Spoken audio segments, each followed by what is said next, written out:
Welcome to the Lightkeepers Podcast. I'm Clayton, your Lightkeeper, with the show dedicated to everyone who wants to get the most quality out of life that they can. My co-host, as always, is Charlene, our very own licensed clinical social worker certified in the state of Florida, who is going to be talking with us this week about chronic, critical, and terminal, what they mean, and so much more on this edition of the Lightkeepers Podcast.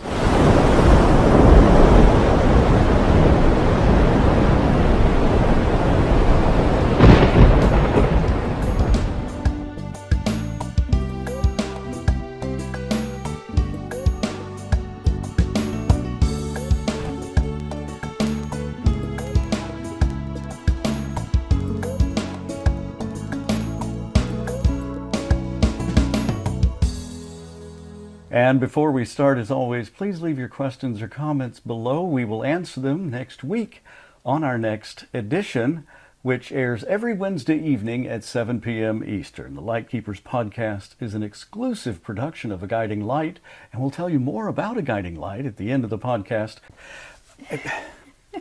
Okay, so that determines your medical care and how the doctor and you, how that conversation is going to progress. What can you do in each of these states to give you, our focus is always on the very best quality of life possible. And we don't focus on end of life. We don't focus on those issues. We focus on how you live every moment leading to those eventualities, which we all face. So what do you do? The key thing that you want to do in all of those is you want to stop and assess how you define a good quality of life. Okay, how do you do that? Well, you look at the things that are important to you and you think of the things that you can't do without. And don't think of the obvious things. Of course, we all need oxygen. We all need to be able to breathe. But would you consider yourself to have a good quality of life if you couldn't get out of bed? Would you consider yourself to have a good quality of life if you weren't able to recognize anyone around you? So if you did not have the ability to be independent, if you could not take care of yourself, if you could not have that mental awareness, is that a quality of life that you would want your life prolonged in? Because if the answer is no, it's a good time to start thinking about having that conversation with your family about what kind of medical treatment you would want if you reach a situation where you can no longer make your own decisions. Because that, again, is one of those factors that may enter in once things become critical. Absolutely. And what some people don't realize, and this is something that I've heard a lot, well, when I get to that point, I'll decide what I'm going to do. No, you won't. You won't be able to decide. Exactly. Yeah. Exactly. And a lot of people don't realize that a situation can go from chronic to critical to terminal very quickly. That's a good thing to keep in mind. And especially that I think most everyone puts themselves in their mind into the situation that they're in right now, not really able to imagine that situation any different.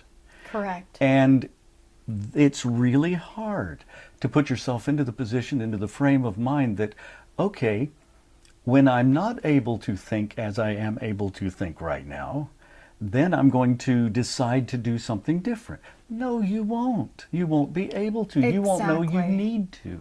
And probably one of the biggest things that I have heard that makes me cringe every time is my family will know what I want. Or my favorite one, the doctors know what to do. Oh, ho, ho, ho, ho. So if you leave your care in the hands of doctors, they are required by their Hippocratic Oath and by law to do everything possible to keep you alive for as long as possible, regardless of whether or not you are in a quality of life that you find acceptable. And that's where that quality of life becomes important. And if you're not able to tell them what quality of life you feel is acceptable, then they make that decision for you, which is simply to maintain you. And that could be awful. That could mean living on a ventilator for Years. Years. And if you're in a ventilator, if you're on a ventilator, guess what? Now you are hooked up to a machine 24/7. You no longer have the tube going in your mouth and down your throat. Now you have a hole in your throat with a tube connected to it that's still connected to the machine that can't, most of the time, be maintained at home. So now you're in a facility 24/7. Now, if you're someone who wanted to live out your remaining days at home, not hooked up to machines, that's no longer in the equation. Gone. And potentially you didn't have any choice in that matter. Correct. And one of the things that we most strongly advocate for on this show is being able to live life on your own terms. And part of that is informed decision making. Okay, what is informed decision making in the little bit of time we have left? Informed decision making is basically where you have the information that you need to make the decision to get the care that you want to receive and not get the care that you don't. And that makes sense. So informed decision making is having the right answers to the right questions. Correct. And being able to make the questions.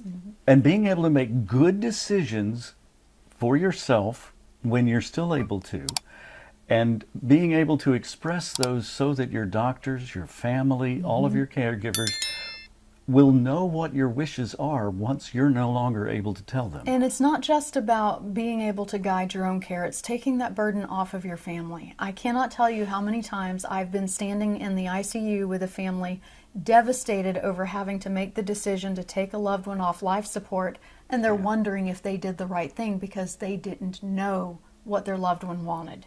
And you know what I can imagine is, you say that your loved ones will know what your wishes are. And this one will know that your wishes are this. This one will know that your wishes are different from that. And this one will know that there's an entirely different scenario that they think is what you would want.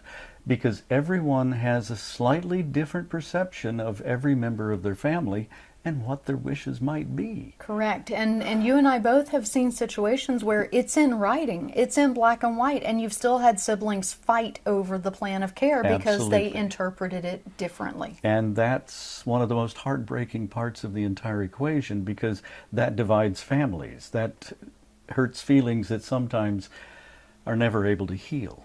Correct. So if anything that we say on this show is able to help any family prevent that and step away from all of that divisiveness, then we've done something good. Absolutely. Well, of course, this is all a highly personal choice, and no conversation that we have on the Lightkeepers podcast should ever take the place of your own medical care team or other professional advisor, who should always be consulted by you on your specific situational needs. And it's always good to be willing to talk about quality of life, because every single one of us faces some of these issues some of the time. Either not prepared at all or very well prepared indeed. From joining us here every Wednesday at 7 p.m. Eastern for the Lightkeepers Podcast. This is an exclusive production of Vanimation Studios, brought to you by a Guiding Light 501c3 nonprofit organization dedicated to education and information that allows informed preparation for living the very best life possible.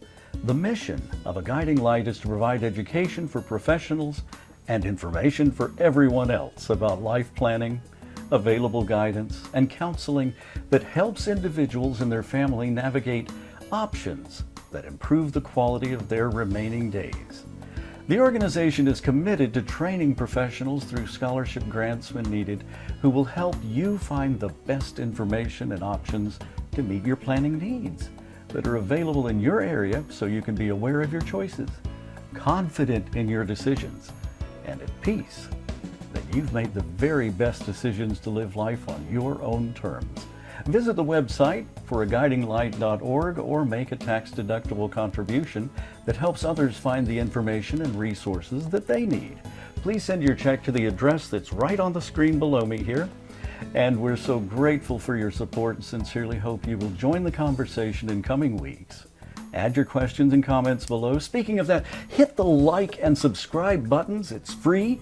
And turn on that notify bell so you'll catch every single episode. I'm Clayton Vandiver, your Lightkeeper. We'll see you next time.